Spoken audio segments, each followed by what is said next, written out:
very pleased to be interviewing Mark Lieberman, who's Chairman, CEO of TRA Inc. Thank you for your time today. Thanks for having me, Charlene. First, let's start with your background. How did you get to where you are today? I've been an entrepreneur my whole career. So after leaving the Bush administration in 1991, where I was acting assistant secretary for technology, I hung out my shingle to look for interesting deals in the whole so-called convergence space. And the first one was a supercomputer down at the Sarnoff Research Center in Princeton, which we made into the first commercially viable video-on-demand company, end-to-end video-on-demand company. Did that for a few years and then got recruited off to run the media division at Reed Elsevier, the information company based out of London, where I ran Variety Magazine, Broadcasting Cable, and others.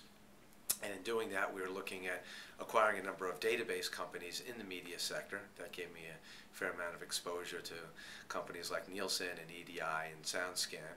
And then, like many of us, got smitten by the internet bug in the turn of the century, as it were, and joined a company, About.com, worked with Scott Kernet through their IPO, and then ran a company called Interactive Video Technologies, which was an online video publishing platform.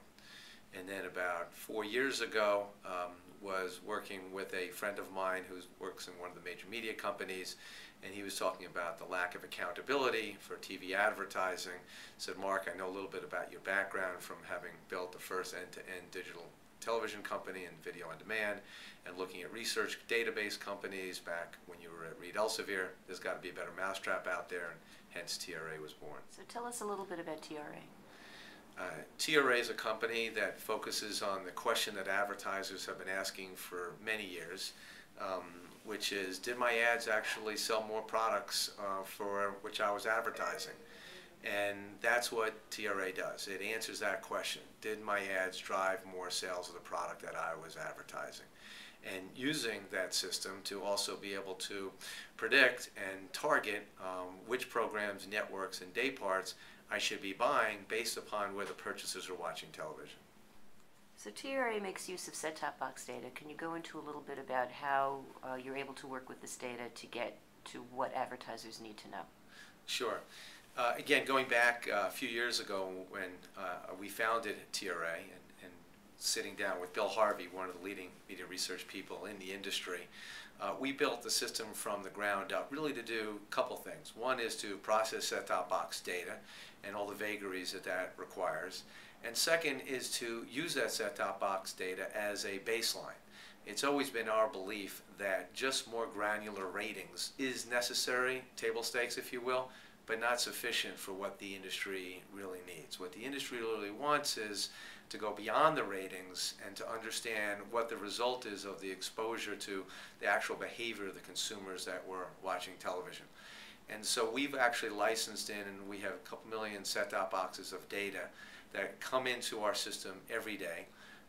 And we also have over 50 million households of consumer packaged goods data, which we actually match up to those same households of television data so that you can understand the cause and effect, what the return on investment is, and the level of accountability that you can understand by looking at that data and giving that access to our customers so that they can run almost an infinite number of queries into that data to understand the cause and effect.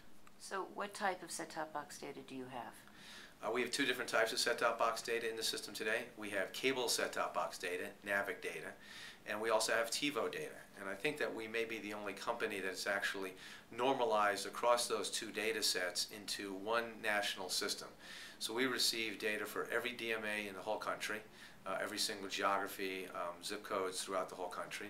We have all different types of television data. So we have Comcast homes, Time Warner homes, Cox, Cablevision, satellite homes. We even have over-the-air households of data that come into the system. And that's through the TiVo data, which means that it's all DVR-based. Not all DVR-based. To us, first of all, it's not just TiVo, it's also cable data as well. We get direct deals with cable companies as well. But what the TiVo does for us is we look at TiVo as really the perfect meter. And if that household was just watching live the entire day and did no time shifting, we get all the data from that particular household as well. So to us, we're not getting TiVo data, we're getting television data. It just happens it's coming through a TiVo box. So how does your footprint of set-top box data compared to total US? Are there any SKUs that you need to wait for, or do you take the SKUs and just make it work with the purchasing behavior? We actually do apply weighting. Given the fact that we have all 210 DMAs across the country, we have, as I said, all states, all zip codes, is that there are certain biases, of course, that any footprint is going to have.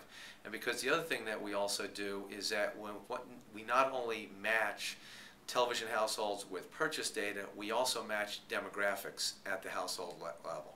There's no projections, there's no ascription going on.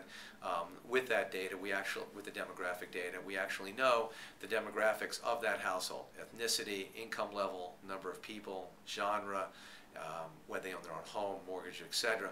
So if there are any biases, if you will, geographically, because we also know the census data in that particular zip code, for instance, then we can apply the appropriate weighting if you find that there's any biases. And what database are you using for demographics? We get that database from Experian. Experian has 350 fields of demographics for each household in the United States.